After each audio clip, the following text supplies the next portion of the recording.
White guy. It's funny. Standing there waiting for me to get off the bus. Like,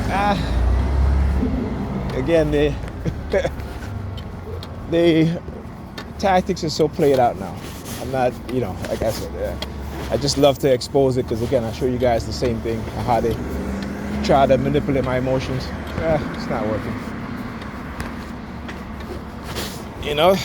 But the tactics and methods are all the same. So it's a repeated over and over again. That's how you know it's psychological conditioning. That's when you know you've been brainwashed.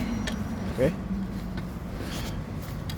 And as I continue to prove that they engage in the same behaviors, right? The same brainwashing tactics and methods, right? Like I said, doesn't matter if I speak about it or not. I choose to speak about it because I know that they're not going to stop. And also to prevent this happening to others in the present time and in the future.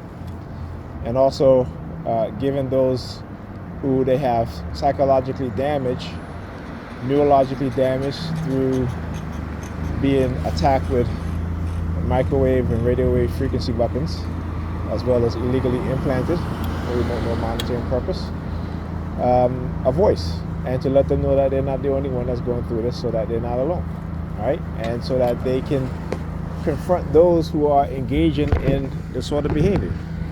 And when they want to use their, it's all in your head, you're crazy, they can go to my videos for proof. They can also find proof of these things documented, online, documented in articles, documented in the news. And so it doesn't matter what they try to say, like I said, they want you to pretend that what they're doing is not real, so that they can sleep at night knowing that those who they are doing this to are not going to seek revenge for what it is that they're doing, and continue to do it to other people. Like, no, right? Like I said, they want you to change. They want you to be quiet while they psychologically attack you, right? While they use radio wave, microwave frequency weapons to manipulate you, while they microchip you for the purpose of remote monitoring, so that they can get away with what they're doing.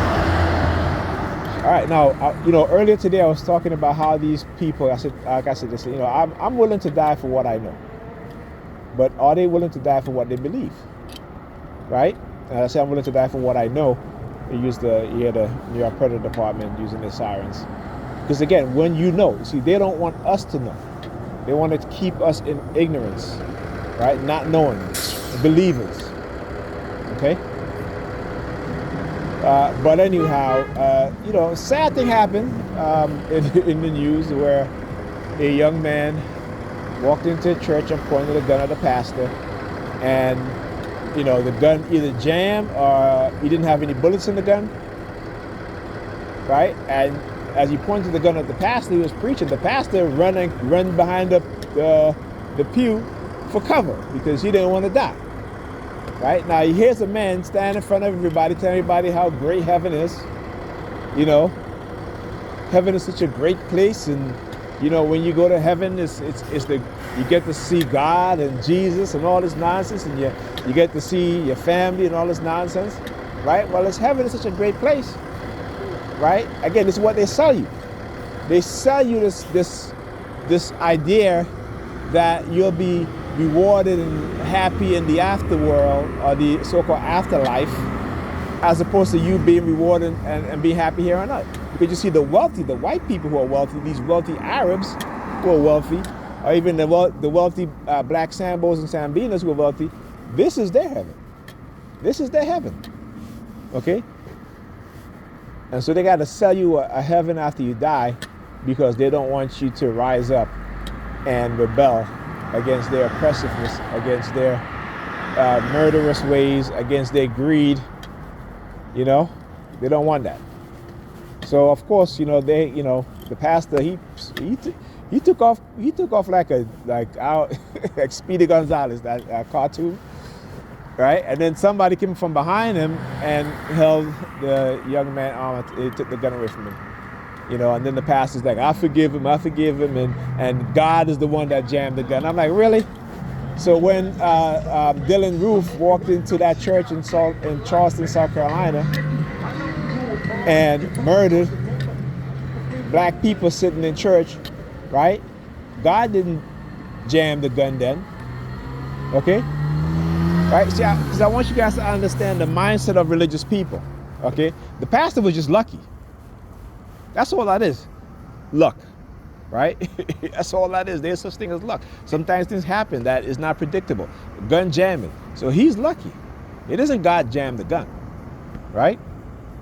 Because I think I was reading further, they said that he killed a family member. So how come God didn't jam the gun when he was pointing the gun and shooting that family member that he killed, right? But God jammed the gun because what? You're a pastor, right? How come God didn't jam the gun when the movie theater shooting in Colorado? How come God didn't jam the gun and to prevent what I forget his name is from killing all those people?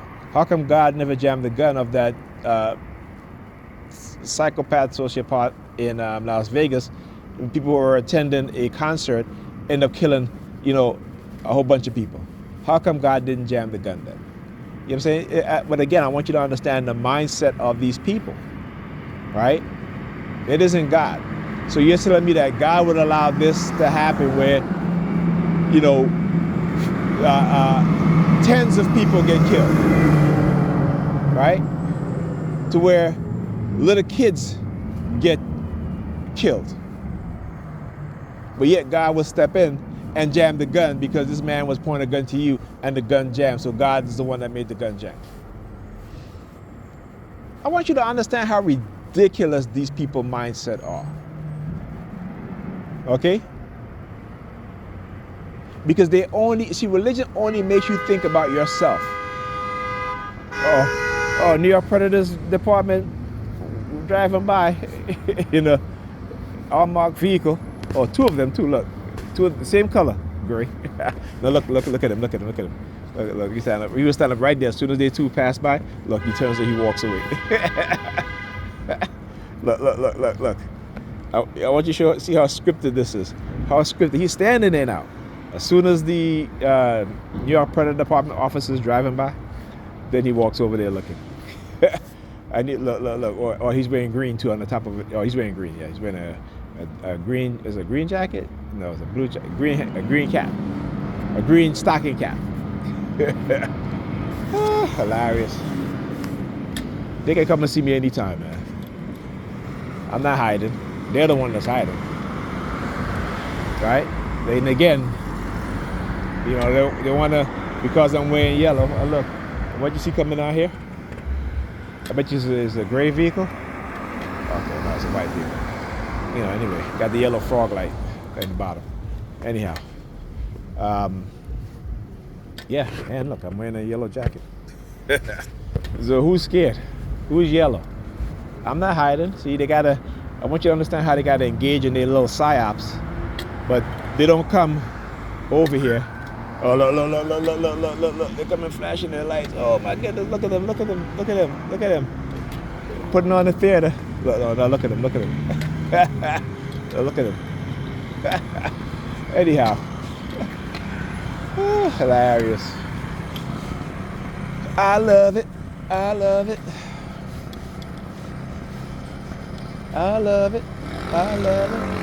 Like I said, the ridiculousness of these religious-minded people is utterly hypocrisy, foolish, stupidity. I should say stupid and hypocritical. Right? God never jammed the gun when they kill all those kids. But God jammed the gun because you a pastor and the gun jammed and you didn't get killed. But your ass is running, hiding behind a pew, but you're telling people how great heaven is. Don't you want to go to heaven? Heaven is so great, right? Don't you want to die? See? People that know will die for what they know. People that believe will not die for what they believe. That's the big difference. And that's the mindset of religious people. Because their belief system, it's a belief, right? When you know things, you know. You're willing to die for what you know. They're not willing to die for what they believe. Talk to you guys in the next video.